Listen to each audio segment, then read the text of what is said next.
واتل عليهم نبأ ابني آدم بالحق إذ قربا قربانا فتقبل من أحدهما ولم يتقبل من الآخر قال لأقتلنك قال إنما يتقبل الله من المتقين لئن بسطت إلي يدك لتقتلني ما أنا بباسط يدي إليك لأقتلك إني أخاف الله رب العالمين إني أريد أن تبوء بإثمي وإثمك فتكون من أصحاب النار وذلك جزاء الظالمين فطوعت له نفسه قتل أخيه فقتله فأصبح من الخاسرين فبعث الله غرابا يبحث في الأرض ليريه كيف يواري سوءة أخيه قال يا ويلتى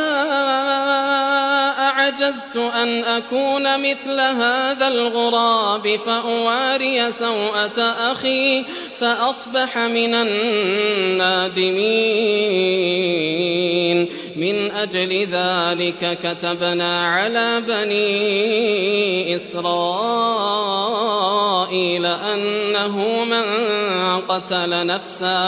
أنه من قتل نفسا بغير نفس أو فساد في الأرض فكأنما قتل الناس جميعا ومن أحياها فكأنما أحيا الناس جميعا ولقد جاءتهم رسلنا بالبينات ثم إن كثيرا منهم بعد ذلك في الأرض لمسرفون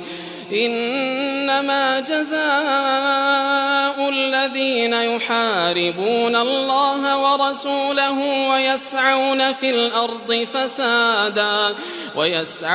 الأرض فسادا أن يقتلوا أو يصلبوا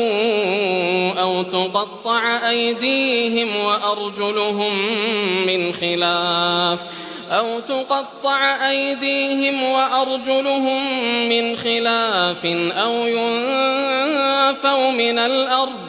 ذلك لهم خزي